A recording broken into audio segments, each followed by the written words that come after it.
পরকীয়ার ভয়াবহতা এতটাই ভয়ঙ্কর যে পুরো জীবন ধ্বংস করে দেয়। তো পরকীয়া এই যে ইকরার বিষয়টা নিয়ে যদি বলি, তার স্বামী অন্য নারীর প্রেমে আসক্ত।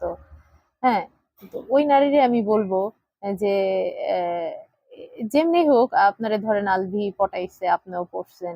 এখন কথা হচ্ছে আলভি কি আপনারে কোনোদিন রিসিভ করবো? যদি করেও প্রথম নারীরে কি কোনোদিন ভুলে যেতে পারবো? আর আলভি আপনি এত ভালোবাসার পরে একটা মানে মানুষ, আমি বলতে হচ্ছে লজ্জা লাগতেছে যে মানুষ একটা মানুষে এত ভালোবাসার পরে কেমনে ধোকা দিতে পারে, কেমনে পারে? ছেলে মেয়ে উভয়, যে একটা মানুষে এতটা এতটা দিন একসাথে সংসার করার পর কেমনে যায় আরেকটা পুরুষ কিংবা আরেকটা নারীর জীবনে এন্ট্রি নেয়, কেমনে পারে? এই বিষয়গুলা দোষ কারে দিবেন আপনি? এই সমাজ ব্যবস্থারে নাকি পুরুষের খায়েশ কারে, মানে বা নারীর খায়েশ কারে দোষ দিবেন? উফ, পরকীয়া মানুষের জীবনকে পুরো ধ্বংস করে দেয়। মানে রিকোয়েস্ট, কেউ কোনোদিন হচ্ছে পারতপক্ষে পরকীয়ায় জড়াইবেন না, এতে মানে পুরো তিনটা জীবন ধ্বংস হয়ে যায়, কেউ সুখে থাকতে পারে না।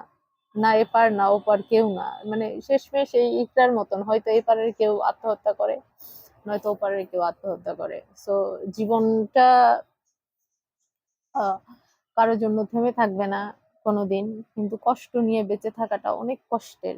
যেটা মানে ইকরার সাথে হইছে, ইকরার মানে এটা আমি ফিল করি। হ্যাঁ, যে ইকরা কতটা কষ্ট পাইলে, যে যেই মানে ওর নিউজ ফিল্ডে ঘুরলে দেখতে পারবেন যে হাজবেন্ড এবং সন্তান ছাড়া তার তেমন কোনো পোস্ট নাই। হ্যাঁ, এটা কিন্তু আলহামদুলিল্লাহ অনেক সুন্দর, বা যেটাই হোক এডুকেটেড পারসন।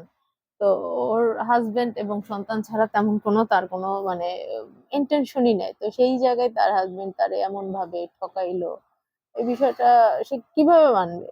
আত্মহত্যা করবে না তো করবেটা কি ভাই? মানে যার সাথে ঘটে সে বুঝে যে মানে কষ্ট জিনিসটা কি। এটা